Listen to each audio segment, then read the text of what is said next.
New York. Apple. Hot dogs. Dollar. Hollywood. Democracy. Freedom. Rock and roll. Wall Street. Statue of Liberty. Los Angeles, California. McDonald's. Jeans. Bubblegum. Video games. Nintendo. What's so great about America? Every Saturday night, 7 to 9 p.m., explore American culture and language. With Master Steve, Ina MK, And Hasba Cutie.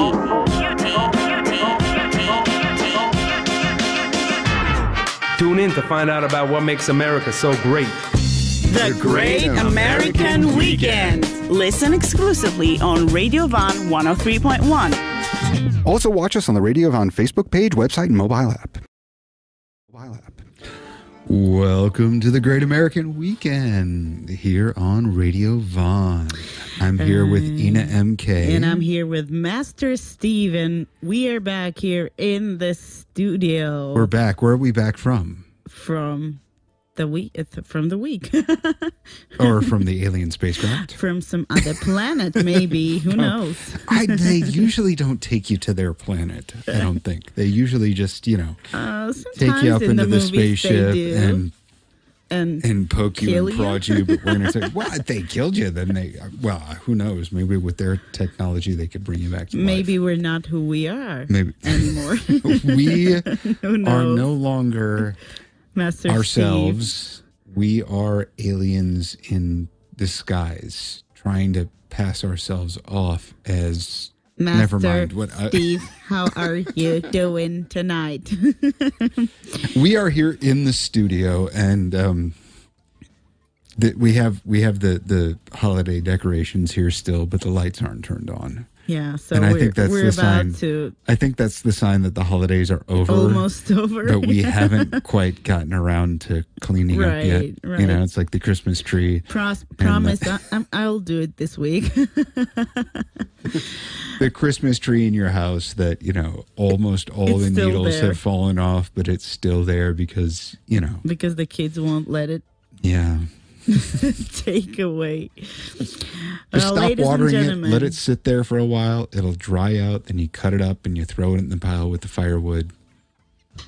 Maybe some aliens would enjoy the scene. I'm waiting for the aliens to come and take the tree away. Ladies and gentlemen, as you might have guessed, tonight we're having an episode on alien abduction and stuff like that, and paranormal stuff like that. The show is going so well so far that I'm hoping an alien will abduct me soon. And the show is called Space American Weekend. The Great American Weekend is here on air on Radio Von 103.1. Great American Alien Abduction Weekend. And tonight we are going to have our regular segments, but also we are going to welcome here in our studio an alien. No. A writer, illusionist, and actor David Chandler from England. He's a curious guy, but I don't think he's an alien. Oh, he is awesome, and he's got a great sense of humor, and I'm looking forward to welcoming him in our studio. And also, I would like to remind you guys that you can call in anytime, 560901. Join our chat, interfere. Call in. And tell us about your alien abduction experience. And you can also write your comments in our live broadcast video, which is right now on our official website, www.radiovon.fm. Also our Facebook page, which is Radio Von FM 103.1. And of course, you can download our application and listen to us anywhere around the globe and maybe in the space as well. Any planet. And what else? What else is there that I forgot to mention? I don't think there's anything that you forgot to mention. Have you ever had an alien abduction experience, Master Steve? No. No? Would you like to have one? It all depends on what they're going to do when they abduct me. Abduct me. Or maybe I have, really and funny. I don't remember. Mm-hmm. I mean, I guess maybe that they seems have deleted your memory. We're later in the show. We're going to talk about kind of the. I've got notes, and I've been taking notes on paper. Sure. I've been taking notes on paper. I've been doing my homework and taking notes on paper this time, so that the now aliens I know that can't. This is the real so the Master aliens Steve. can't. So the aliens can't hack into my computer, and delete it or change it, or that we've got that. The average events or stages in an alien abduction, there are, I guess, 7 or 8 of them. We're going to talk about that later. We've got the classifications of alien sightings and encounters. There are classifications. We've got some slang and and the terms phrases and phrases, I suppose. This is the real Master Steve. This is not. This is not an alien. I'm going to talk a little bit about the first, well-known alien abduction in the U.S. And when we started looking into this, when we chose this topic, we kind of did it as if it was. It seems to be more of an American thing than anything else. Well, it's science fiction. It seems, but actually, some of the earliest accounts of alien abductions were not in the U.S.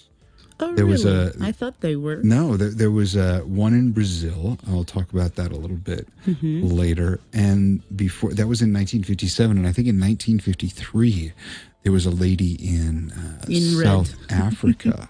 Lady in red. Yeah, lady in red. They could see her. She stuck out, so they took her first. Yeah. Now, ladies and gentlemen, don't wear bright colors. Do you have a favorite movie? Alien movie? E.T.? E.T. That was my favorite movie. I remember seeing that in childhood. I remember seeing that in the theater. And so I was really young. And that last little sequence with the space suits, I mean, they weren't space suits, but they're and the tunnels and all that kind of stuff, that scared the hell out of me. And I wanted to have E.T. E.T. didn't scare me. I don't remember being scared by any other part of the movie, but that whole part with the, where E.T. Well, I'm not going to say any more about it because if for anybody that hasn't seen it, I might spoil it. But there's a part where the authorities come in and they're wearing spacesuits so that they don't get contaminated by the extraterrestrial and all this stuff. And that scared me. I don't remember from seeing it when I was really young, I don't remember a whole lot else about the movie except for that part that really scared me when I saw it. And I've seen it, of course, several times since then. Yeah. With my own kids and even before that. Yeah. And it's a great movie. If you haven't seen it, do yourself a favor and check out E.T. Now, did you see the commercial that came out 2 or 3 months ago, back in the fall, that was like E.T. returning? Oh no, I haven't seen that. The return of E.T.? But well, look it up. I think it was for Xfinity, a cable company, like a cable TV and internet company in the U.S. So there is E.T. too? No, it's just a commercial. It's like an extended commercial, so it's just a few minutes long. And Speaking of commercials, Elliot has grown up and he has his own family, and E.T. comes back and visits, and so it's stays. Cute. It's cute. No, he doesn't stay because he has to go back home to his family. Oh, he's got a family. Cool. If I remember right, yeah. Speaking of commercials, we are about to hear one block, and we'll come back right after our short break. Don't space out. Don't space out. Don't let the aliens abduct you yet. If they show up and they want to take you, just say, hold on, wait a second. I want to listen to the show. Then you can take me and poke me and prod me and do whatever you want. But I got to listen to the radio show first. That's a very flexible approach. Stay tuned. This is the Great American Weekend with our alien episode. Call in 560-901. We're here till 9 p.m. So then I tell the bartender, no, you keep the change. Guys, I don't get it. Ina, it's an American thing. Learn more about American humor on Great American Weekend. American humor, American phrases, and cultural news, and also much more with the Great American Weekend and Great American Aliens. And we're back on air with Master Steve, and I'm Ina MK, and we're ready for our regular quotes. Let's do it. Let's see what kind of quotes we have about aliens. Master Steve, I was doing quite a research to find interesting stuff. So this is what I have. A world-renowned theoretical physicist and author of A Brief History of Time, Stephen Hawking, says, if aliens ever visit us, I think the outcome would be much as when Christopher Columbus first landed in America, which didn't turn out very well for the Native Americans. Isn't that the truth? Could be. I don't know. I mean, it all depends on, Christopher Columbus, what kind of attitude they have, and if they expect to find us. I mean, you can only imagine that if they're flying across the universe, that before they actually land here, they would be able to see us and know waving that we were here and kind of know what to expect. You would think that if they had that kind of technology, that they would have the consciousness to stop and observe us before they just kind of crash down and, make themselves present, which is part of what makes, alien abductions and UFO sightings a little bit more understandable if it's actually happening. Whereas with Christopher Columbus, I mean, he went across and landed and just, hey, here I am, I don't know who the heck you people are. Get out of just, here. Yeah. Yeah, something to think about. They didn't think that they were new people. They thought they were in the Indies. I mean, yeah, just way different. They appreciate I appreciate that quote and what he's trying to say, but just two very different things. I hope. We hope. And so we move to the next one, also by the same author, Stephen Hawking. I believe alien life is quite common in the universe, although intelligent life is less so. Some say it has yet to appear on planet Earth. So, still waiting. Still waiting for intelligent life in the universe? In my official status, I cannot comment on ET contact. However, personally, I can assure you, we are not alone. Charles J. Camarda, NASA astronaut. That's what he said. Maybe he knows what he's talking about. I said that if an alien came to visit, I'd be embarrassed to tell them that we fight wars to pull fossil fuels out of the ground to run our transportation. They'd be like, what? I don't know. This idea that aliens are going to be like super enlightened and necessarily peaceful, like kind of like, oh, they're going to be like the Buddha, like they're going to be just this ideal race. I suppose Messiah. if they've found the technology to be able to travel across the universe, they're more advanced than us, at least in some ways. Yeah. But does that necessarily mean that? I mean, look at all the technology that we have and what it's doing to us these days. So just because they can fly across the universe and they have that kind of crazy cool technology doesn't mean that they're going to be any more, I don't know, humanistic. Yeah, whatever. That makes a whole lot of sense. It's about time to read the next quote. Okay, perhaps we've never been visited by aliens because they have looked upon Earth and decided there is no sign of intelligent life. It's kind of the same. Yeah, pretty much. Yeah, pretty much the same thing. I believe in aliens. I think it would be way too selfish of us as mankind to believe we are the only life forms in the universe. Demi Lovato. It would be selfish of us? Well, I don't know. I don't understand where selfish comes from necessarily. Thoughts by different people. What most people don't understand is that UFOs are on a cosmic tourist route. That's listen. That's why they're always seen in Arizona, Scotland, and New Mexico. Another thing to consider is that all three of those destinations are good places to play golf. So there's possibly some connection between aliens and golf. I love that, especially that it's coming from Alice Cooper. Mr. Shock Rock. Yeah. Yeah. Aliens, they like to play golf. Hey, all right. All right.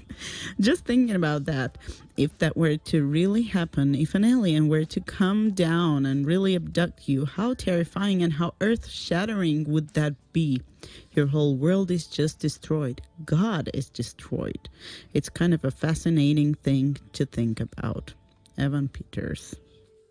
I would question that too. God is destroyed. God is not necnecessarily. Not necessarily. It's just because in the Bible there are not aliens mentioned, or what? Yeah, but 2,000, 2,500, 3,000 years ago, if the Bible were to tell us about aliens, would we understand? We would panic.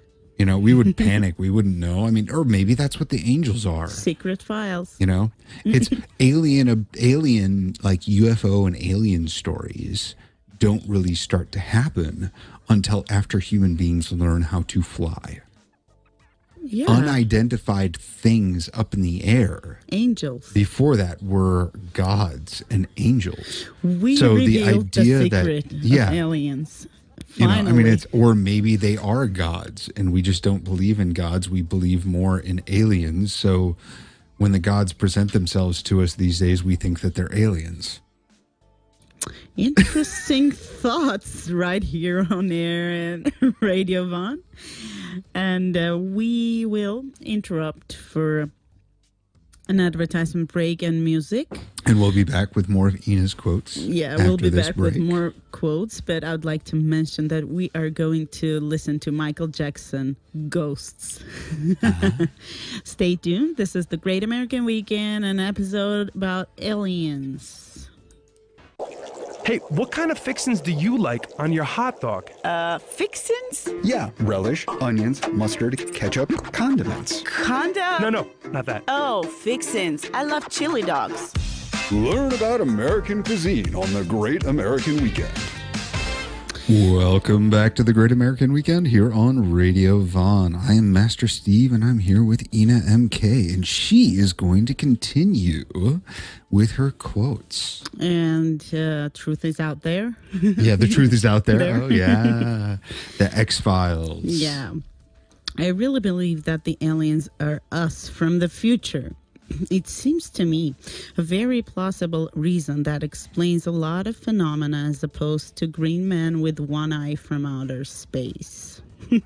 Man, if that's us in the future, like the gray aliens with the big eyes and tall and skinny and or green, or evolution is not going to be kind to us between now and then, at least not when it comes to like our physical appearances. You know, sometimes there are certain women that do all kinds of stuff to their face.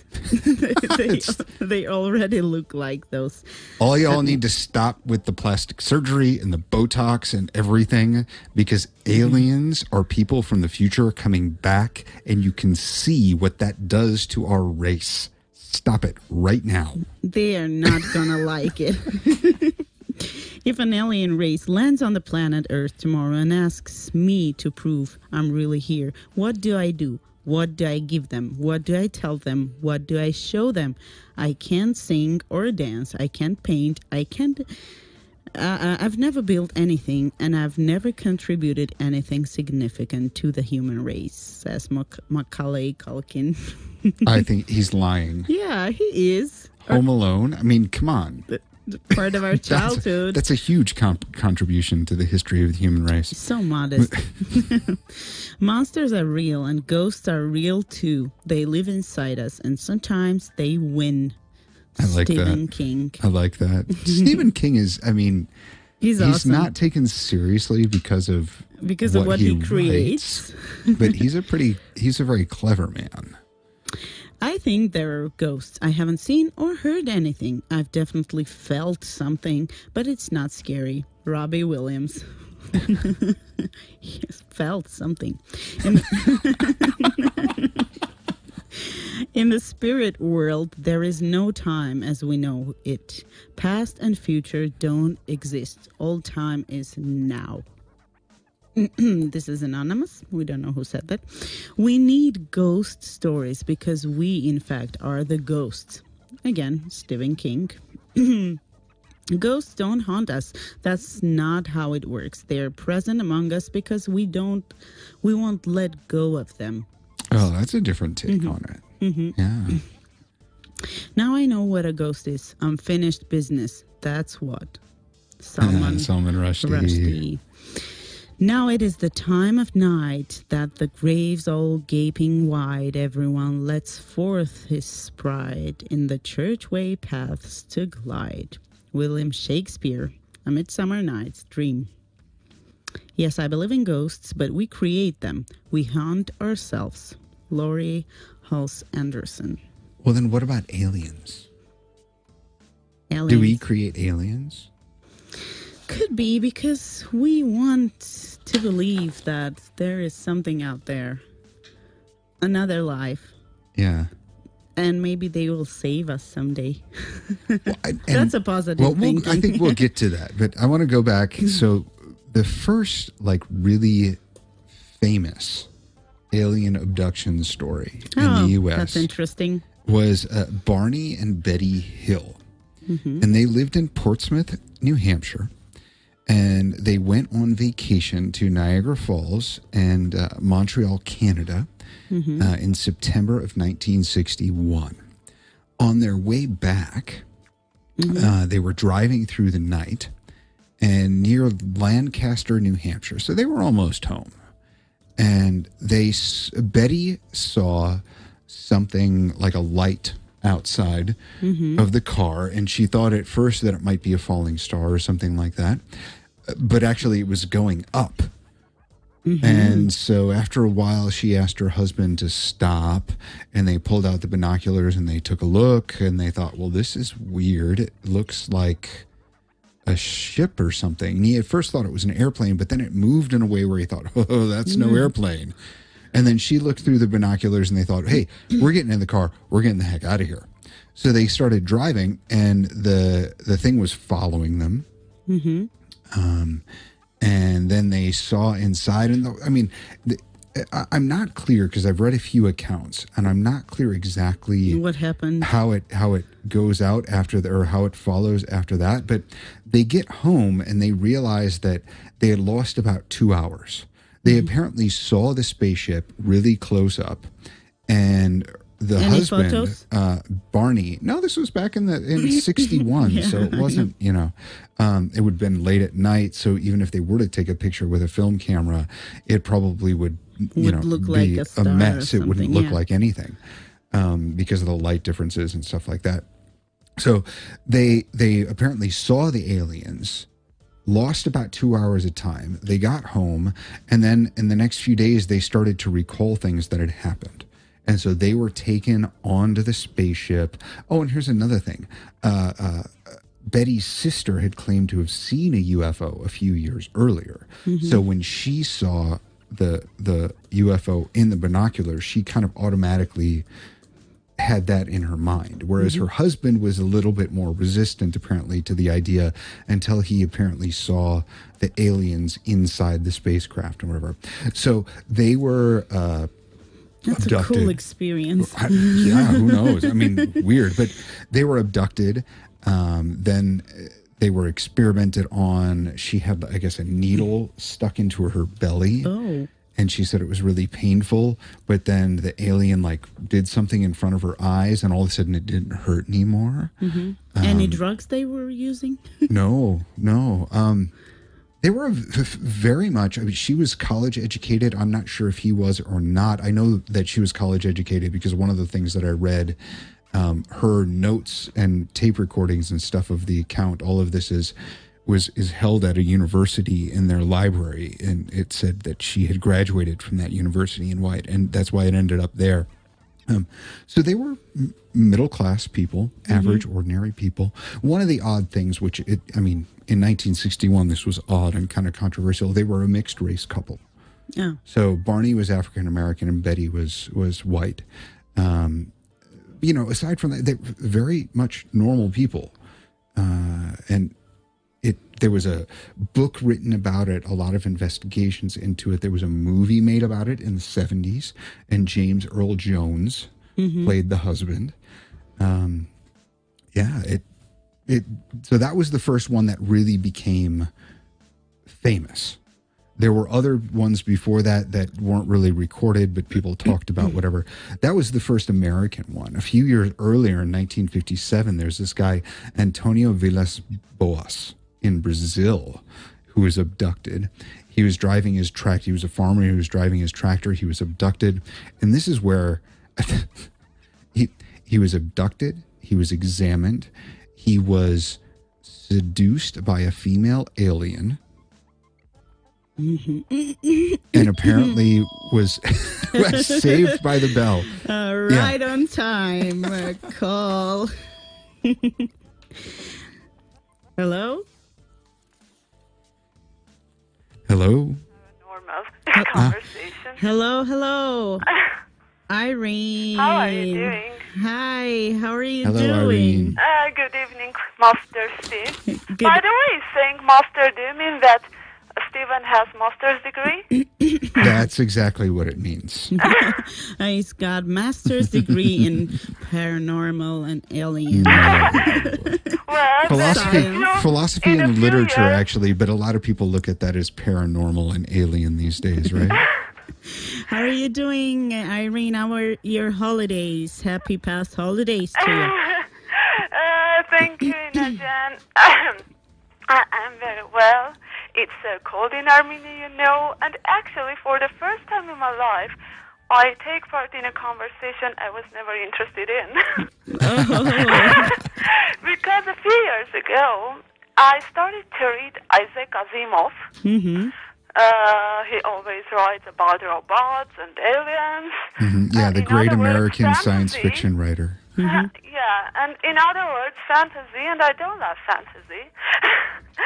And I started to think, why do we need such literature?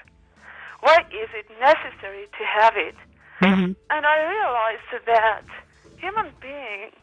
the human being is so weak that we can never live without other creatures. Without fantasies.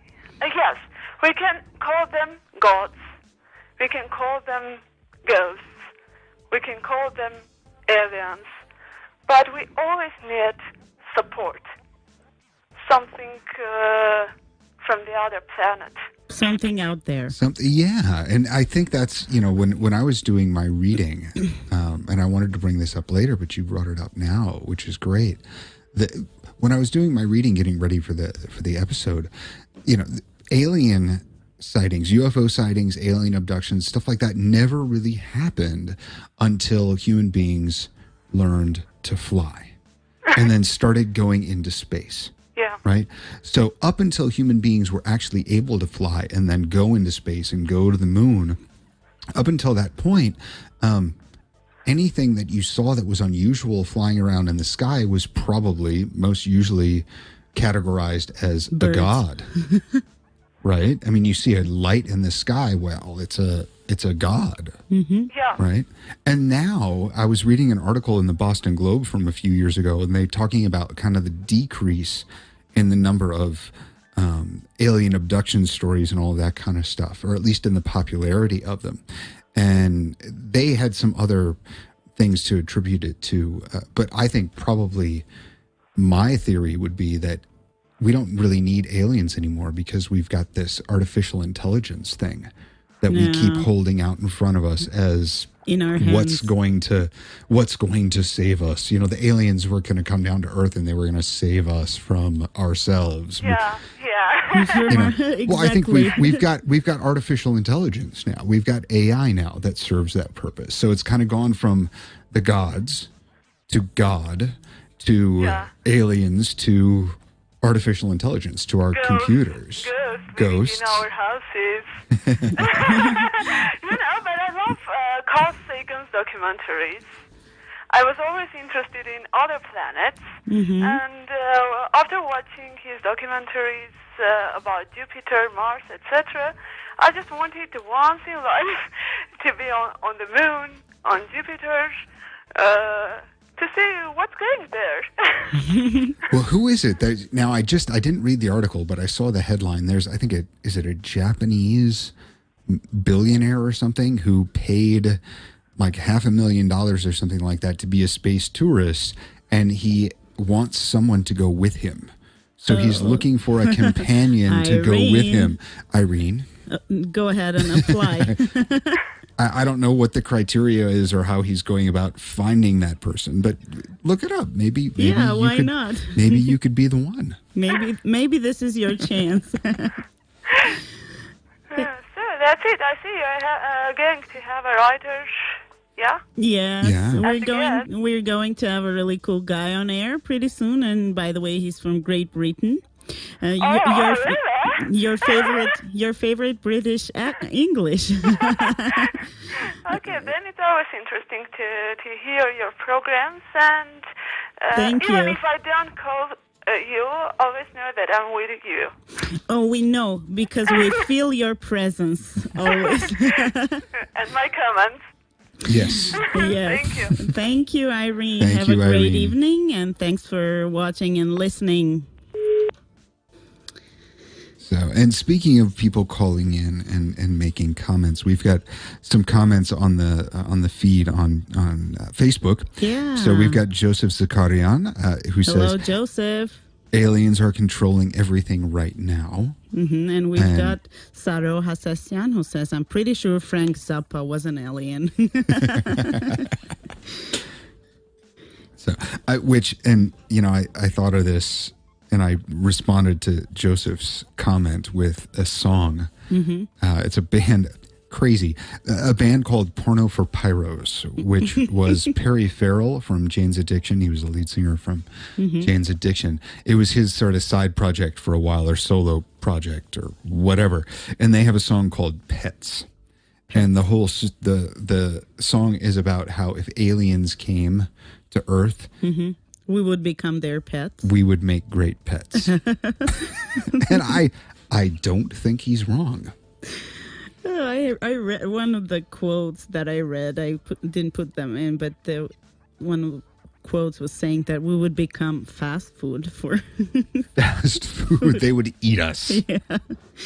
So you never know, guys, and don't be so sure and anxious about meeting those guys. Maybe we're not ready yet. I would like to read what UFO actually is, if I may. Yeah. Well, we can transition into slang and terms and all that kind of stuff now. Yeah. Cool. So UFO What's a UFO? A UFO is anything in the sky that can be identified. In the late 1940s, the U.S. Air Force started using the phrase unidentified flying object to describe any type of mysterious aircraft. When we hear the word UFO, we might start thinking of flying saucers filled with green aliens. The truth is less exciting. Most UFOs are later identified as drones, satellites, or weather balloons. But even after decades of research, up to 5% of UFOs reports remain unexplained. Yeah, and part of that just has to do with the fact that if they aren't, the ability to record them now, to get a picture or a video, and to get an exact location is much easier than it ever has been. And a lot of people say that has a lot to do with why there are fewer UFO sightings and alien abduction stories and that kind of stuff nowadays, because people, that whole thing kind of comes with the presupposition that people are just making it up, right? Or that they see something that could be explained, but they can't explain it. Yeah, of course. And so, they're making it up, or they're seeing something that can be explained, but they can't explain it. Well, if you get a picture of it or a video of it or an exact location, then the idea is then we could look into it further and figure out what causes it. But there are a lot of things there are a lot of events that aren't even, and I guess what you said there is, I guess, the technical definition, an aircraft. Yeah. That's unidentified.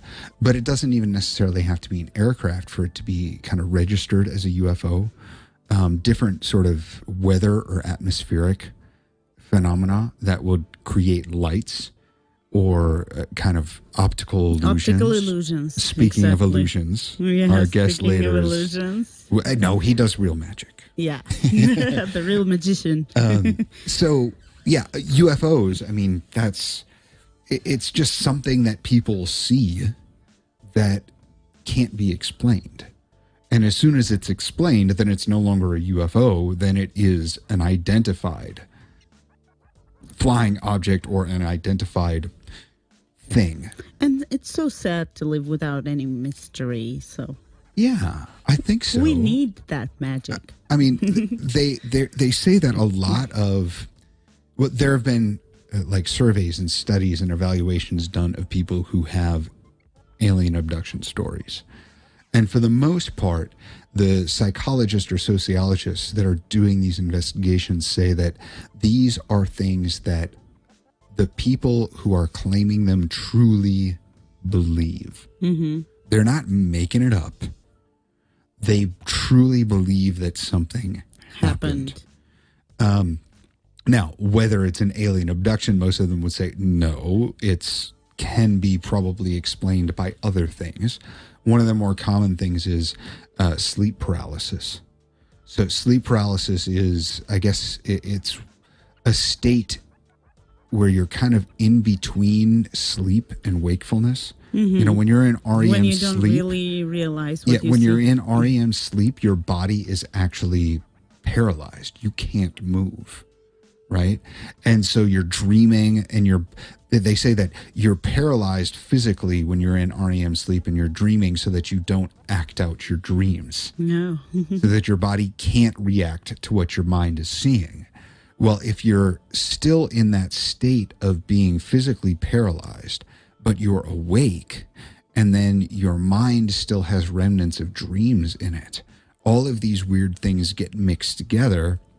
And you kind of turn it into reality, a story. Yeah. In the past, that story might be a story of divine revelation, being visited by angels or gods. These days, or I wouldn't even say these days, I would say a decade or two in the past, these things would be turned into, because of our fixation at the time with science fiction and that sort of stuff, would be turned into alien abduction stories. And so, people will try to poke holes in it and say, well, it didn't really happen. It isn't physically possible. There are no aliens, at least not that have visited us. What's probably a more fruitful approach to take to all this is, why did it happen? And what does it mean?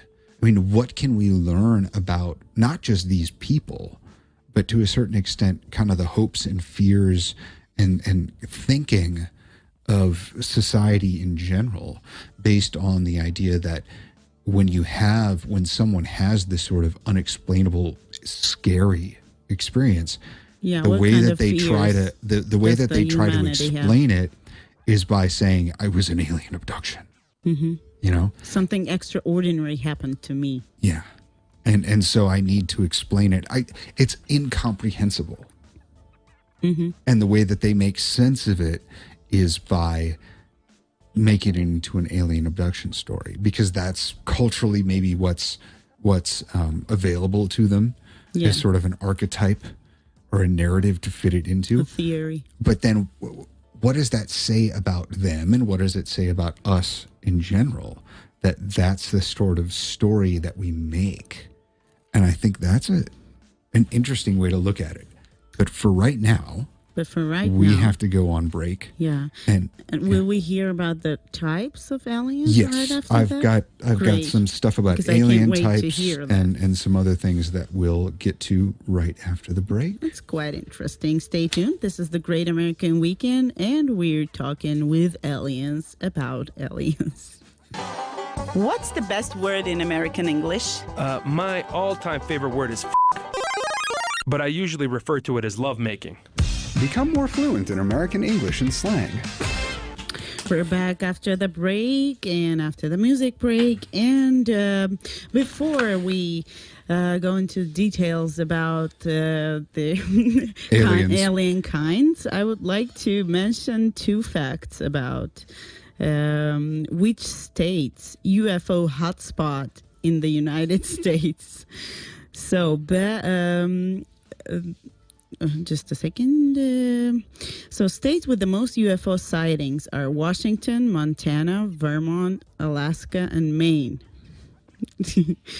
And the cold, rural places for the most part, I think. And states with the least UFO sightings are Texas, Louisiana, Georgia, Mississippi, and Alabama. I don't know, man. So if you Texas, I think that's self-explanatory. There are so many people that carry guns in Texas. The aliens know better than to show up unannounced. If you want to hide from them. Aliens, go to Texas. Go ahead and carry leave. A gun. Carry a gun. Do you think aliens are afraid of guns? Probably not. Probably not. They would probably be more afraid of a person with a gun who thinks that they could mess with the aliens. Because I think most people, when they see the aliens, are just so gobsmacked, just that the aliens can just do whatever they want with them. You know, somebody with a gun who has the attitude of, I'm going to pull my gun on the alien and I'm going to shoot him.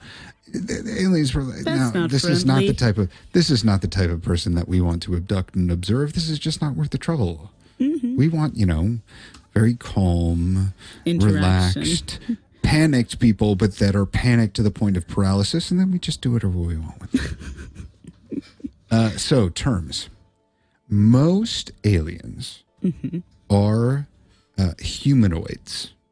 Humanoids. Which is a term that means, the oid suffix, means something that is like or resembles something else. Human-like. So they are human-like, which I think should maybe be a red flag that they're not real and maybe a little bit imaginary, or that the way that we see them is shaped so much by our own understanding of what intelligent life should look like that we see them as being human-like, because out of all the different possibilities of how a physical body could be shaped, why would another alien race resemble us physically necessarily? Yeah. I don't know. It just seems sense. Odd to me. I think if aliens do exist and we encounter them, they will be so strange that it'll just blow our minds to encounter them. We just will not understand. We will just not understand them. Period. It'll be like crazy. We don't know what that is. So there are what I found 4 kind of regular types of aliens, the 4 most common types of aliens that are described. So there are the grays, and these are the ones with kind of the big hairless heads and pointy chins, the big black eyes, almost like bug-eyed things. They're usually very skinny, not very muscular, bony, and tall. Oftentimes, well, no, actually, they say oftentimes they're shorter. Yeah, 3 to 4 feet tall. And then their leaders are usually taller than us, which, So those are the grays, which are probably the most common. Then there are the little green men, which come in all sorts of different shapes and sizes and whatever, but they're green and humanoid. There are the Nordics, who look like Nordic people. Long blonde hair, blue eyes, fair skin, and usually quite large and imposing in their physical stature. And these are sometimes, I guess, the ones that are thought to be human beings from the future. Like at some point in the past or in the not too distant future, a group of human beings leave Earth. Something went wrong. And then come back in time and come back to us now, if that makes sense. And then there are the reptilians, who are humanoid but have characteristics of reptiles. So scales, tails, big elongated jaws, scary. Like alligators or whatever, things like that. Like in the movie Alien. Yeah. Ooh. Yeah. And I suppose that is kind of reptilian. And the reptilians quite often are the ones that come into play when people talk about the aliens controlling Earth. So the reptilian ones are thought to be the shapeshifters who can make themselves appear like humans and are actually the ones that are controlling the world. Donald Trump isn't a human. He's a reptilian alien who has disguised himself as a human, and that would be too easy. What happens? That would be far too easy of an explanation for what's going on in the world today. What happens at night? It's like Shrek. He turns into and that's why we never see him at night. But he's always on Twitter at night. He's always there. He doesn't need to sleep because he's a reptilian alien. So he stays up all night on his phone, sending messages on Twitter. He learned to do tweeting that. on Twitter. You can tell that I don't use Twitter. I think it's the demise of humanity. You know what, Master Steve? I had prepared a really cool quiz. I'm not done. I know. Should we do that with our the study of guests? UFOs is ufology. Ufology. Flying saucers, we know about that. I talked about sleep paralysis already. We've got different types of encounters or sightings. And there was this J. Allen Hynek who wrote a book, I believe it was in 1973, called The UFO Experience, A Scientific Inquiry. He talks about 3 types of sightings. The first is nocturnal lights, lights at night that have unknown origins. 2, daytime discs, and 3, radar sightings, or things that can be picked up on radar that are unexplained. And then he has the 3 types of encounters. So if you know the movie Close Encounters of the Third Kind, well, the third category, the third kind, this comes from his classifications. So the first kind is seeing a UFO closer than 500 feet away. The second kind is experiencing physical effects from the presence of a UFO. Marks on the ground, animals reacting, or other people around you also reacting, so you know it's not just you seeing things. Odd operations of machinery or computers. Cars start driving themselves, or all that different sorts of weird stuff that you see in the movies. Or psychological changes, so people feel odd or funny or some sort of euphoric thing. So that's all of the second kind. You're feeling something physical, either yourself or in the world around you, but you don't necessarily see the aliens. And the third is seeing an animated entity in your presence. So a robot or a humanoid or something that is moving around and acting. I mean, it's alien. And it's there around you. You can see it. And then people have gone on from then, from his 3 classifications, all the way up to 7. But I guess the most important one for our purposes today would be the 4th, Close Encounters of the Fourth Kind, which again are not part of this Hynek's book. This has been added later. And these are abductions. I'm sorry to interrupt you, but we've got a message on our Radio Van page with a question. I would like to know a little opinion about two famous television projects, the cult series X-Files and the series Project Blue Book. So thank you for this question, and if we have time, we will refer to that. Oh, X-Files is great. X-Files. That was a great show. I was a big fan of that. Yeah. David Duchovny. I mean, what else can you say? I love that guy. He's great. So Close Encounters of the Fourth Kind would be an alien abduction. Mm-hmm. And then I've got these, the sort of stages or events in the kind of average or the typical alien abduction story. You've got the capture. So you're made useless to resist. You're like paralyzed or whatever, and then you're taken. You're taken to their ship. You are examined. Certain sorts of medical procedures, probing, all that kind of stuff. Some of these, and I was getting into this before Irene called, there seems to be a common theme in alien abductions about aliens being curious about human reproduction. Oh yeah. Examining our reproductive organs, or in some cases trying to create human alien hybrids. I wonder what that would look like. Okay, so that guy from Brazil, he was seduced by the female alien with the hopes that she would become impregnated by him and have a hybrid human alien baby. The new race. Okay. A conference, talking or interacting with the aliens, a tour of their spaceship is number 4. 5, a loss of time. When you return back to where you came from, you feel that you've lost time, you've forgotten things just don't quite make sense how it all happened. A return. You are usually returned to the same place that you were taken from a short time later, although sometimes you're returned someplace else because the aliens have maybe made a mistake with their GPS or something like that. Your clothes are usually messed up or torn, which is related to how they've examined you or treated you. Sometimes before they return you, they take you on a journey through space so that you see other planets or see something amazing. Then there's theophany, which is an elevated feeling that you've of euphoria.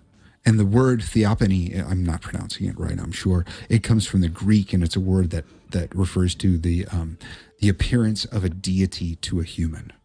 So being in the presence of God, you have this feeling afterwards that, oh my God, I've just experienced something incredible, and then the aftermath. So those are the 8. And the conference, the tour, the journey in time or journey in space, and the theophany are ones that aren't as common. So the capture, the examination, the loss of time, the return, and the strangeness and maybe difficulties of the aftermath are the ones that are in most alien abduction. There are tons of books about it. A lot of interviews and stuff have taken place. I mean, it's something that and I think rightfully so, that is being investigated and studied because we don't know what it is. But again, like I said before, have questions. Yeah, exactly. Like I said before, I mean, there is something about trying to find out whether it actually physically happened or not. But I think also maybe the more fruitful approach to it would be to try to figure out, what does this say about us? What does the fact that a lot of these stories have an element of the aliens trying to interbreed with us? What does that tell us about ourselves?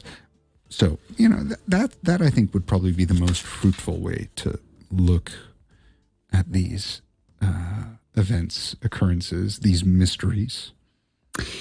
And thanks to Master Steve for all the educative information that we got. And now we are ready to welcome in our studio David Chandler from Great Britain.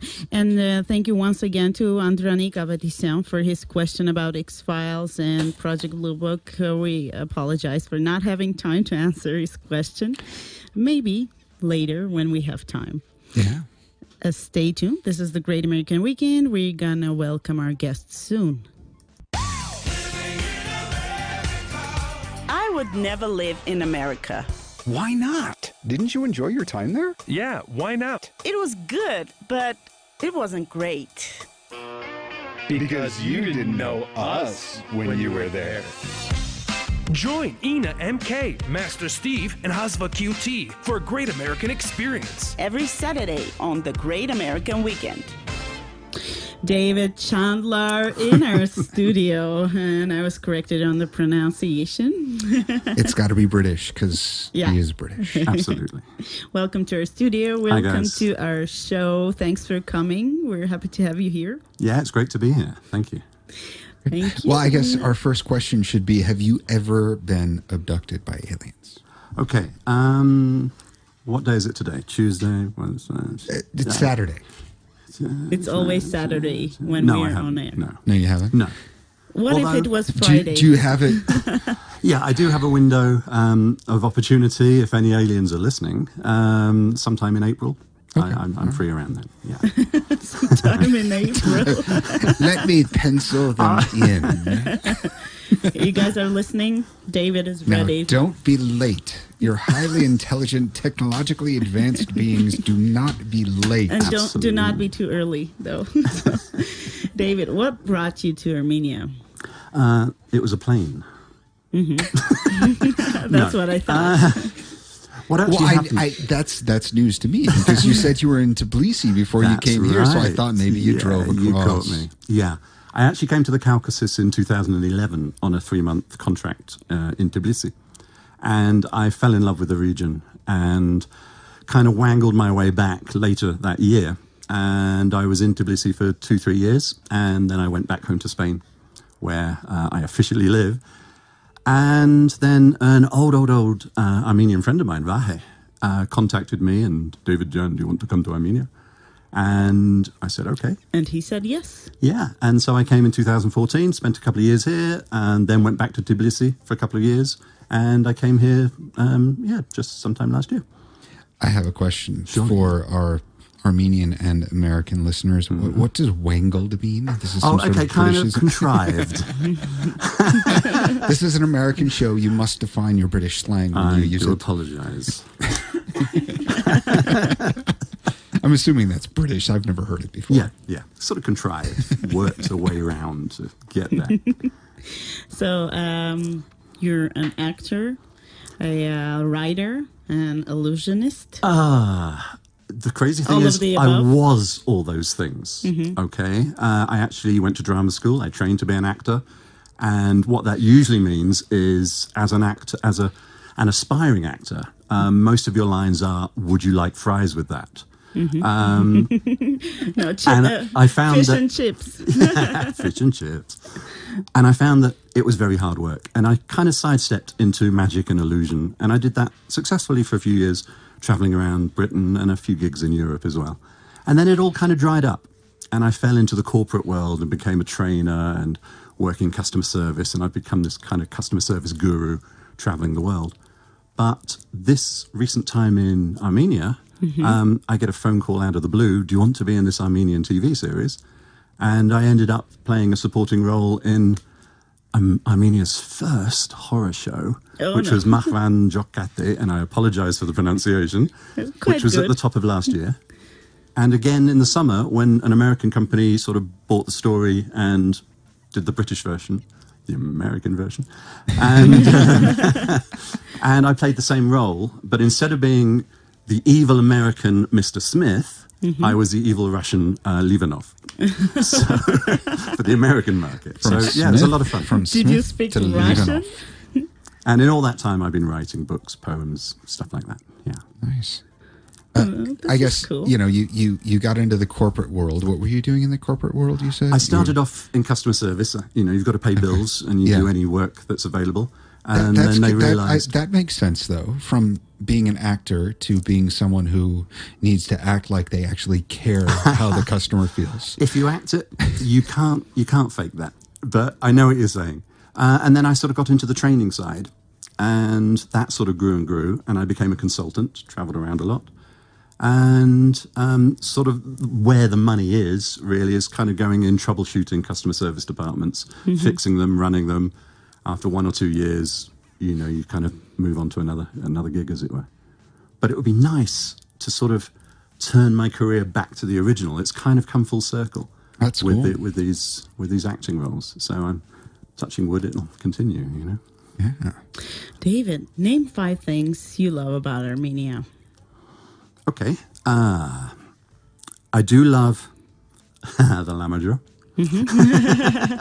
Food. I love the fact that you have 4 seasons. Yeah, I lived many years in the south of Spain. Hot, hot, hot, hot, hot. 6 weeks of rain, and that was your winter. Yeah. So I don't like the extremes, the plus 40 and the minus 10. That's a little bit too much for me. But I love 4 defined seasons. It's like Britain, and it's kind of feels good for me. Kind of feels home. It doesn't get this cold in Britain. Up north, yeah, but not from that's where true, not where I'm from. It's windy. I do love the sense of family that still exists here, which is something that the West is starting to lose, I think. Mum gets a bit old, you put her in a home, this kind of thing. So that, in some ways, I see Armenia as like Britain in the 70s, and that's not meant to be a criticism. There are certain values that I think we've lost. That's 3. It's a good thing he's counting. I'm not. I do love some of your architecture. I know that there's a lot of kind of disagreement about the centre and that all the old stuff was pulled down and stuff. But you have a beautiful opera house. I mean, Tbilisi, I love some of the old buildings in Tbilisi. Yeah. But your opera house, even though it's 10 minutes old, is beyond beautiful, So you've got some wonderful architecture. And I'm slowly getting into it, but some of the sort of ancient culture that you have, some of the traditional dances and the fact that you kind of hold on to that very possessively. Yeah. It's really important not to lose it. That's right. And you all feel that, even, people sort of your age.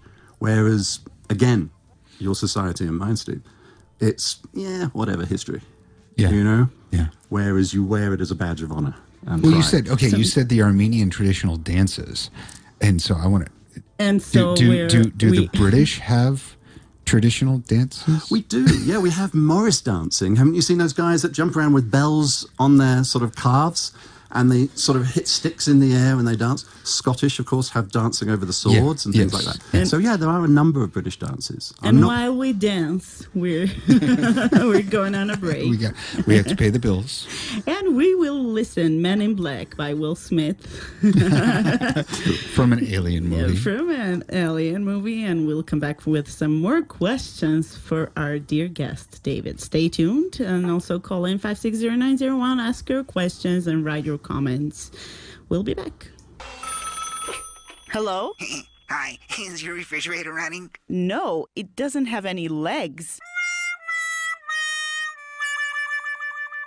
Some American jokes just don't work with foreigners. Welcome back to the Great American Weekend here on Radio Vaughn.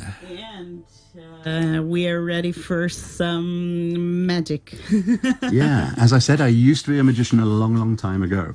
But we asked David. You asked, and I went through the cupboards. Is there a difference between a magician and an illusionist? Yes. About $200 an hour. Okay.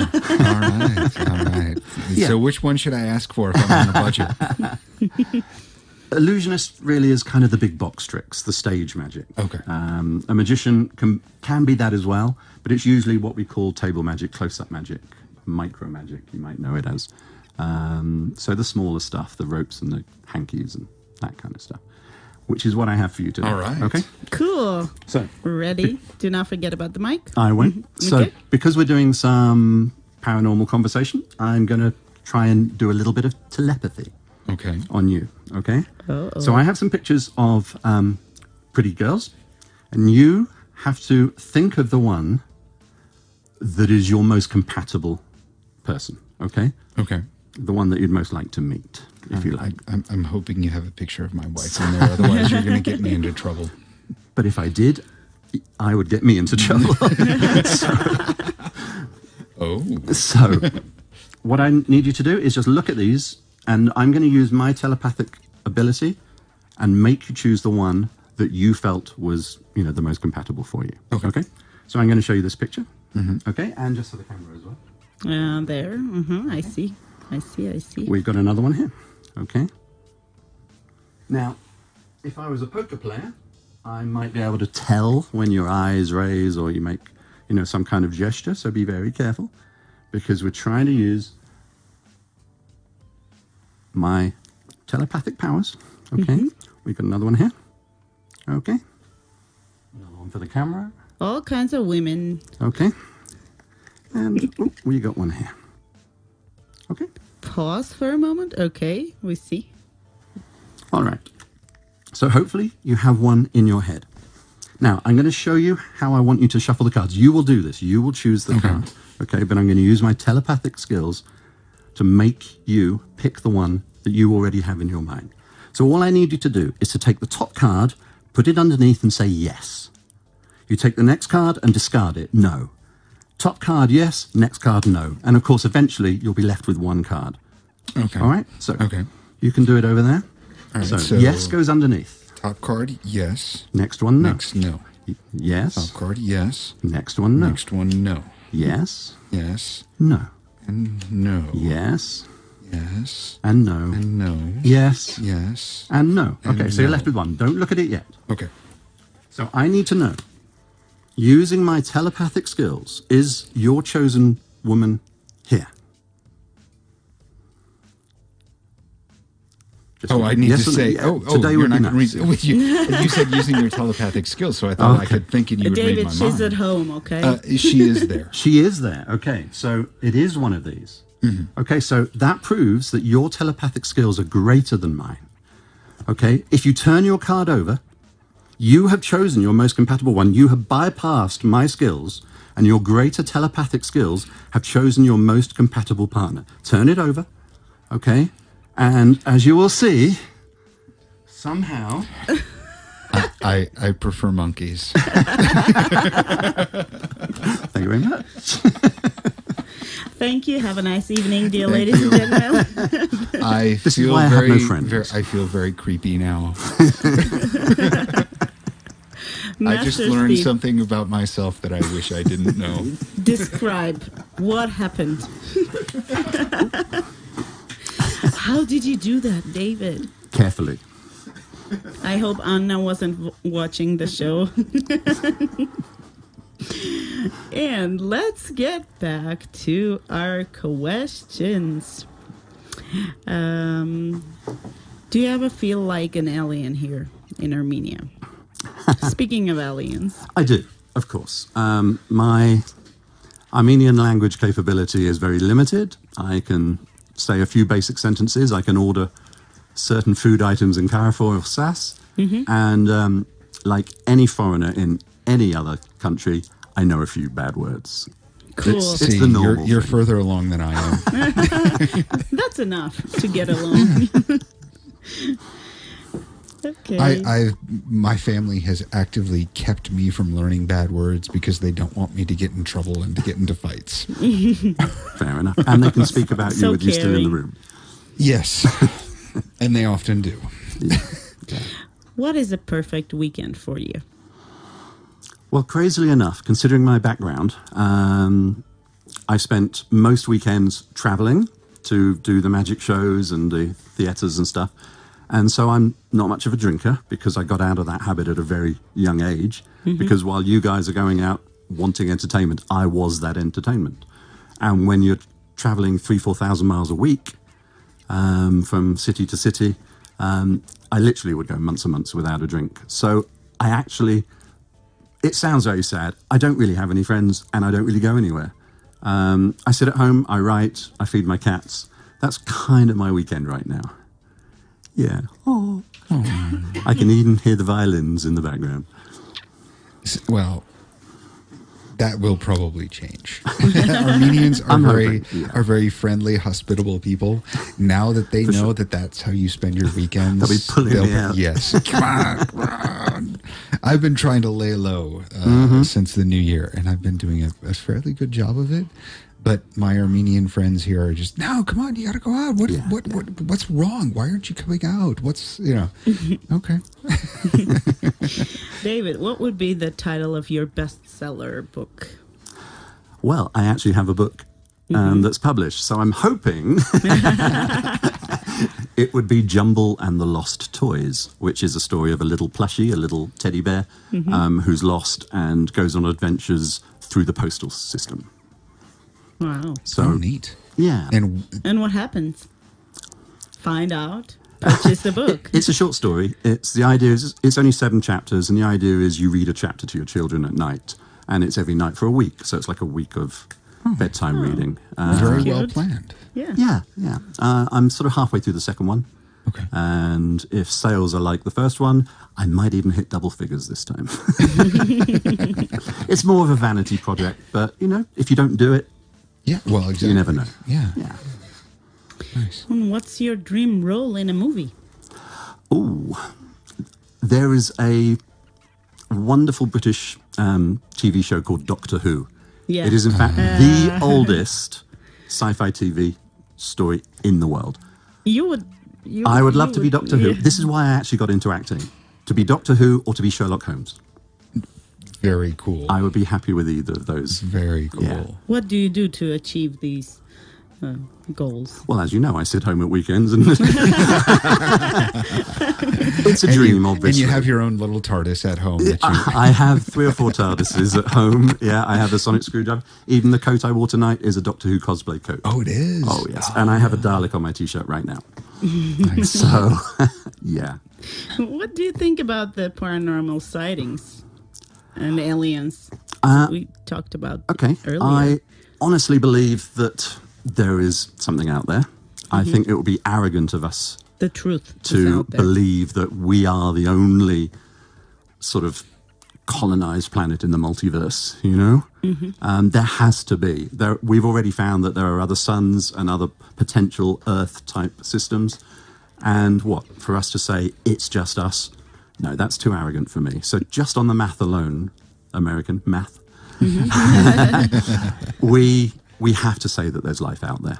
Whether it is more intelligent than us or not, that's a whole different debate, of course. Or maybe there was life out there? Surely, yeah. I mean, I think things on Mars are looking to the possibility that there had been life. Even if it was microbial, there was something there. Yeah. But something of our sort of level or higher, I think, considering that unless you're one of these people that think the Earth is flat and only 4,000 years old, there has been enough time for different types of evolution, silicon-based life forms, who knows?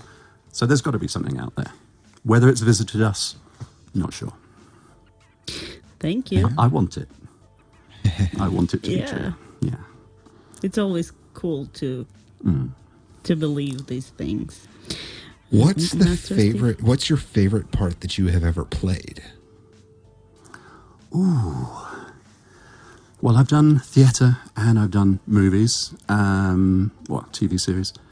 And I would say in the theatre, I once played a drunk man in a sort of a home-written, it was not home-written, but, it wasn't an existing play. And I enjoyed that, especially all the research that had to go into being drunk. No, I like that role. All the practice. But TV-wise, I have to say my favourite role is my next one. Okay. Whatever that is, Because once you've done it, you move on. Mm-hmm. Thanks for the interesting answer. What do you wish people would just stop asking you? Well, when I was a magician, it was, hey, you're a magician, show us a trick. How do you do that? And you would go if you did like a summer season in one town, they got to know you. So at the end of the evening, you'd go into a restaurant and you had to do 10, 15 minutes before they let you sit down and order your meal. You know, if you're a plumber or anything else, they're not going to say, "Oh, you're a plumber, come into my kitchen and check, my faucet." That's annoying. Unless they have a problem, and then they might just. But to be honest, I love all that stuff. I do love the recognition, and I do love being stopped in the street. Yeah, I just love it so much. Do you find yourself recognized often here in Yerevan? No, not at all. Okay. I do wear strange coats, so people look at me. I'm obviously foreign, and then I'm obviously a foreigner in a long coat. So I do get stared at a lot for 2 reasons. But no one's going to recognize me from Mahwan Jokate because it was a smallish part. I was in about 7 or 8 episodes of the 25, and I had a fair amount of stuff to say, but I'm not one of the main characters. However, somebody did do a little drawing of me and put it on Instagram, and there was a little meme of me and Sardayan, the evil Sardayan, and it was like, I'm a meme. So yeah, that was that little bit of recognition, and I was, a bit flushed and a bit 10 centimeters taller, for the day. The best is yet to come.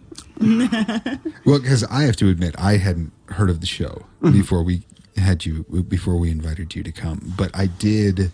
My daughter asked, who are you going to have on the show this week? She's back visiting from New York. She's in college now, and I showed her the picture, and she said, "I know him. He's on that show. My friend and I have watched that show." And your daughter? Can I have What's an autograph? Daniela. Okay, Daniela, thank you. Somebody recognized me. That is so sweet of you. That is really sweet of you. Thank you. What is it that you miss about your homeland the most? Well, I left England in 1996, and I've only been back twice in all that time. Really? Yeah. Oh, wow. And one of those times was for a convention. I was 3 days in London just doing convention stuff. One other time was a personal visit. What I miss, surprisingly enough, although there are many jokes about it, I miss some of the food. Some of the traditional English foodstuffs and the condiments that we have. And I miss, until I came to this part of the world, I miss proper forests. In south of Spain, it's spindly pines, and because nothing can grow much because of the lack of rain. But you come here, you go to Dilijan, and it's like, I'm home. I miss that, the real greenery and that smell after the rain in a forest. I missed all that for a long, long time. Are you a romantic person? Yeah. Unfortunately.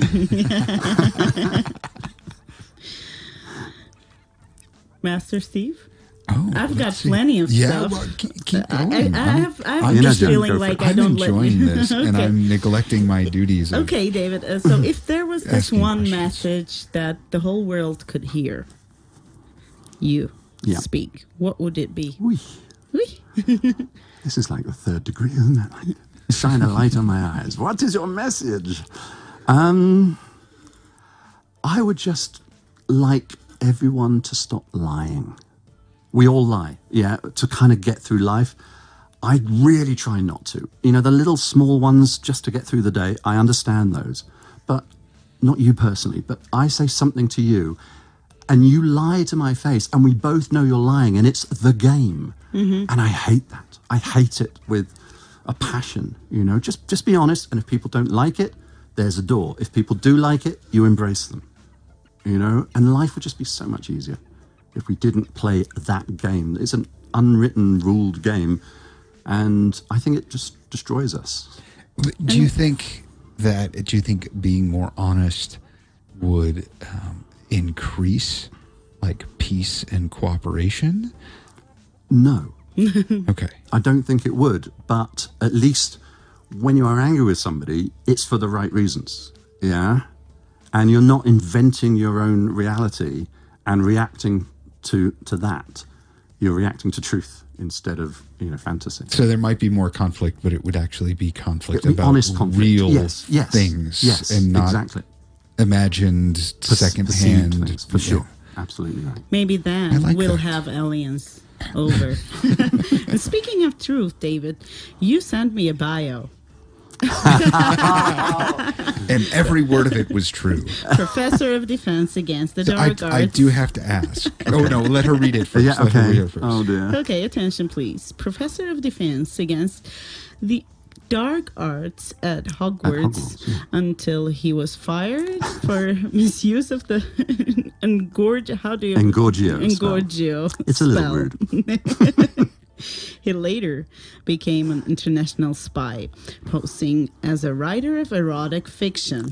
He has now retired and lives on an asparagus farm in Fiji with his 2 cats and an invisible ostrich. I do have 2 cats. Gerald. Oh, Gerald, yeah. I do have 2 cats and an invisible ostrich called Gerald, for sure. Did you bring Gerald with you today? He's outside because he makes a lot of noise. Yeah. Oh, okay. Can I feed him later? For sure, yeah. Okay. What does he eat? He mostly seeds. Okay. Real seeds or invisible seeds? Oh, real seeds. There's no nutrition in invisible seeds. Oh, well, see, I know nothing about these things. Does he poop? If he does, I can't find it. Which means it's not only invisible, but it also doesn't smell. And that's great. That's awesome. How important is it? How about the cats? Can you get the cats? Would you rather have invisible cats than real cats? Or? I would, yeah. This is true. And a real ostrich. Okay.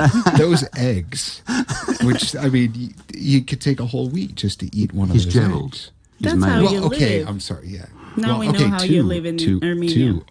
2 ostriches. I would not want... Is it ostriches or ostrichi? I don't know.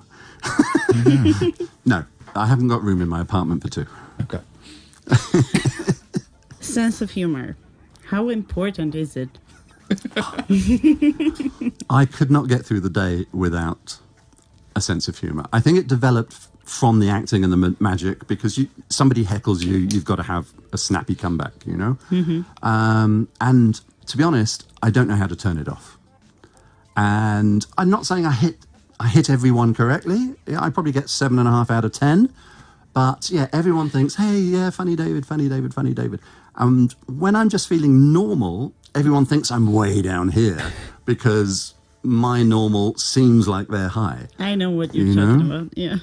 And sometimes I'm down there as well, of course. But yeah, I need my humor to survive, really. Come on, be funny. Be funny. Do something funny. Come on. And then everyone expects Boy, you must be depressed. You must be having a bad day. You're so yeah, that's annoying, actually. Yeah. But Steve's right. How would you describe yourself? Oh.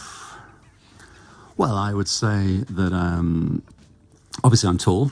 I could give my sort of best characteristics, if you like. I think I have a good smile, and I know I have a nice voice. And that's not meant to be arrogant. Those are facts. You know, I could also say my negative things, which would just be facts.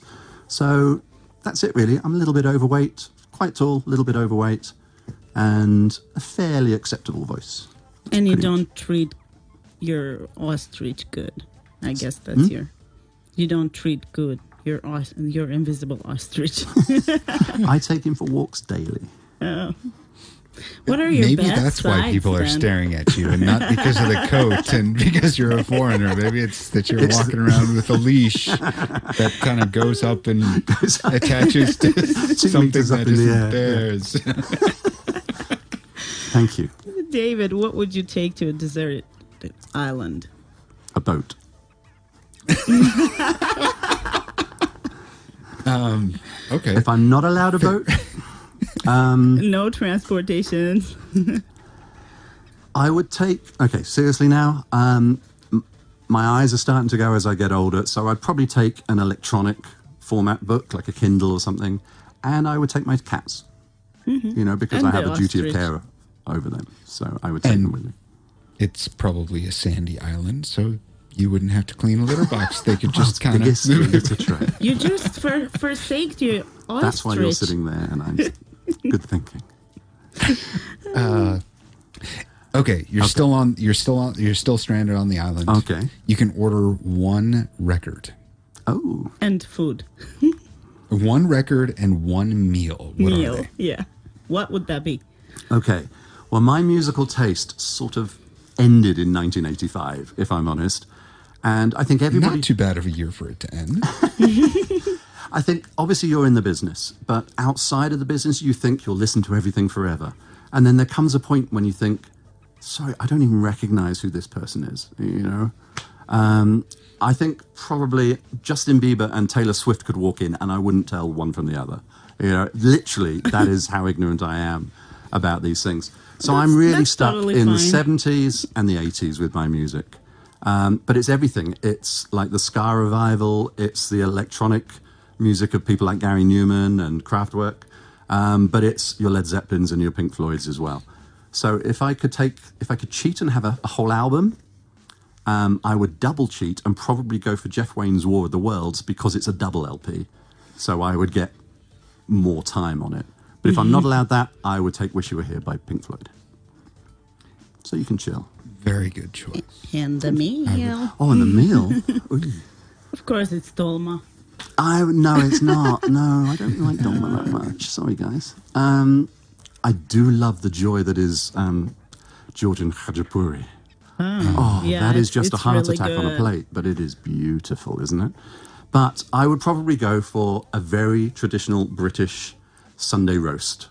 Roast beef, roast potatoes, carrots that have been boiling for 3 hours and have absolutely no nutritional value, gravy, you know, as thick as what you put on your sort of kitchen tiles. Very traditional, inedible British Sunday roast. Not fish and chips? No. You're surrounded by water. You're tempting me now. You're surrounded by water. This is true. Probably having plenty of fish. Master Steve, can you... Well, you can imagine we're out of time, as always. What do you have to say that you didn't? We're out of time. Final word. No, we've got about a minute and a half. Final words. The last thing what do you want to leave us with? To say could I to leave you show. with this thought? There we go. But also, I don't know. That is probably the hardest question you've given me. I just think to everyone that's listening, just be good to each other. And don't lie. Don't lie. Tell people. Wait a second. That's contradictory in a lot of cases. I don't want to end on a down note, but I lost my mother at Christmas 3 weeks ago, and just tell people you love them while you've got the time and the chance. You know. Thank you so much. Thank you for your honesty. It's been a pleasure. And thanks for sharing with us everything that we managed to talk about during this 1 hour. Thank you so much for joining us. It's been very enjoyable. Yeah. It's been a blast, guys, really. I'm honored to be here. A lot of positive energy from you. Yeah. Thank you. And we would like to wish you that whatever you give to people, that you receive it back, because the energy should come back. Thank you, Inajan. I appreciate that. Thank you, and we'll be back after the break with our regular calendar of events. Stay tuned. This is the Great American Weekend on Radio Van 103.1. Վարչապետ Նիկոլ Փաշինյանը հեռախոսազրույց է ունեցել Ղազախստանի նախագահ Նուրսուլթան Նազարբաևի հետ. Oh, could they just speak a little bit slower? Don't worry. You can catch local news, events, and culture in English every Saturday on Great American Weekend. Yes, and the events are coming right your way, and we will start with American Corner in Yerevan. So, Jim Daly has Art in Conversation this Tuesday, the 21st of January at 1 p.m. This week's topic of discussion is the most influential illustrators in the history of art.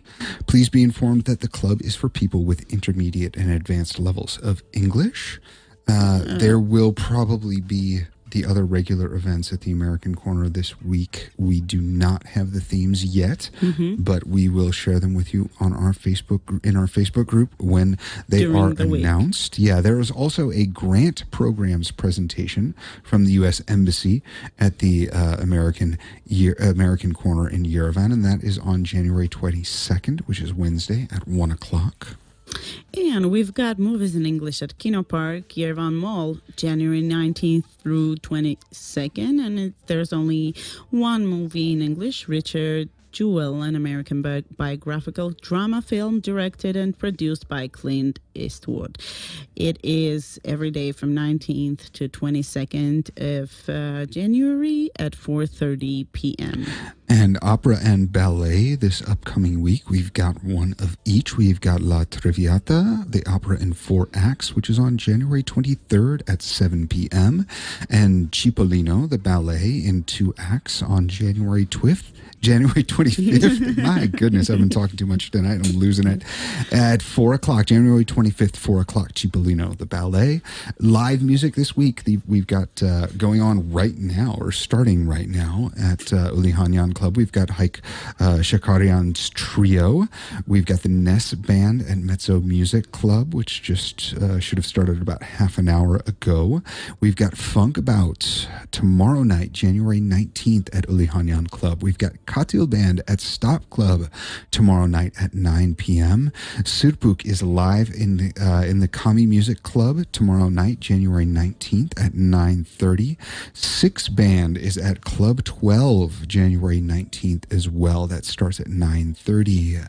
Sheigun live rock concert at the venue, January 19th at 8:30. Suzy Sirakanyan and the Union Band at Mezzo, January 19th at 8:30. Ilona Sagieva and Karen Grigorian Trio, January 20th at Ulihanyan Club. I'm glad you took that last one. I can't pronounce her last name to save my life. I did that on purpose. Ara MP3. Ara MP3 is at Mezzo, January 20th, Monday night at 8:30. Club 12 has the 12 Project, the Club 12 Project on January 20th, 21st, 22nd, 24th, and 25th. All nights start at 9:30. Monday fun with Kami and Friends at the Kami Music Club on January 20th. That starts at 9:30. Los Reyes Quintet, January 21st, Tuesday at Ulihanyan Club. Colors of Good Music Band at Kami Music Club on January 22nd at 9:30. The Triangle Trio on January 22nd, which I believe is Wednesday at the Ulihanyan Club. 2 tenors, Armin Husnutz and Arsen Nersisian, 2 great musicians, 2 great saxophone tenors, are playing on January 23rd at Ulihanyan Club. Jazz, blues, and more with Karina Arustamian at Kami Club, January 23rd at 9:30. Grigor Evanisyan Trio featuring Daniel Melkonian, January 24th at Ulihanyan Club. And the last, Jazz Quartet, January 25th at Ulihanyan Club. And we've got some other events. Concept number 1. Christian Loeffler, January 25th at 8:30 p.m. at S Temple. So Concept is a project by Rambal Koshe within which musicians will be invited to play their own creations. The format is going to be more like a concert with no warm-ups and after parties, while special lighting solutions will be employed in each of the events. Once the concert is over, we are going to have a short documentary about the artist, the legendary Christian Loeffler, in Yerevan. Oh, so that's the first of what we hope are many interesting musical events. Wonderful. The pub quiz at the venue, pub quiz volume... What is that? Volume 8. Yeah, I have a hard time with Roman numerals sometimes. Volume 8 is on January 20th at 9 p.m. We've got the Grinch's birthday at Winter Park, January 20th. That's the Grinch, the Dr. Seuss story. That's wonderful. And DJ Arik K at Hugo Bar and Restaurant, January 25th at 9 p.m. If you want to party and dance the night away, go ahead and join this event. A special guest from Amsterdam, showman and DJ San Proper at the Basement, January 24th at 11 p.m. We've got a lot of guests from abroad, I guess, this week. Back to the 80s at Vertigo Lounge Bar, January 24th at 8 p.m. And there is a mafia game with a special guest, Yuri Gitranyan, mafia guru, so to say, at Cesar Mafia Club, January 24th at 9 p.m. So if you enjoy playing games, particularly Mafia, go ahead and join this event. Ike S. Maestro and Leon Solo, violin and DJ music show at Bambish Club, January 25th at 7:30 p.m. And the last, there is Salsa Open Class at Arma Dance Studio. Free of charge. If you enjoy salsa and you want to practice and learn some movements and just enjoy the evening, go ahead and go there. Arma Dance Studio, January 19th at 7:30 p.m. And that is our calendar of events for the upcoming week. Lots of things to do. Yeah. So get out and enjoy the live music and other events in the city. David. David. And I would like to Maybe see we Cipollino. should get him out. What? Cipollino? Have you watched it? I have not seen it. I know people who have gone to see it, and it is supposed to be spectacular. Yeah. Emmy, my daughter, has gone to see it, and she was just crazy about it. I want afterwards. to take Sasha, so You maybe should. we'll do that. Yeah, we should do that. Okay. Thank you guys for listening. Thanks, Irene, for calling in, our brave and our forever listener. And thank you, David, for joining us and wowing us with the magic trick. And yeah, it was nice. Thank you. Again, thank you all of our listeners for listening, tuning in. If you didn't catch all of the show tonight, you can always pick it up on Facebook, on YouTube, on the Radio Von website, or on the Radio Von app. It was a special show tonight. And next week we'll come back next Saturday with more stuff, more homework prepared for you guys. And do not hesitate. You can call in 560-901 to participate in our shows. And you can also write your comments and write to our Facebook group, which is Great American Weekend Radio Von. We enjoyed it tonight. Have a great and safe end of the weekend. And do not miss the events, because they're kind of cool this time. Good night. Good night. We'll see you next weekend. See you. Bye-bye.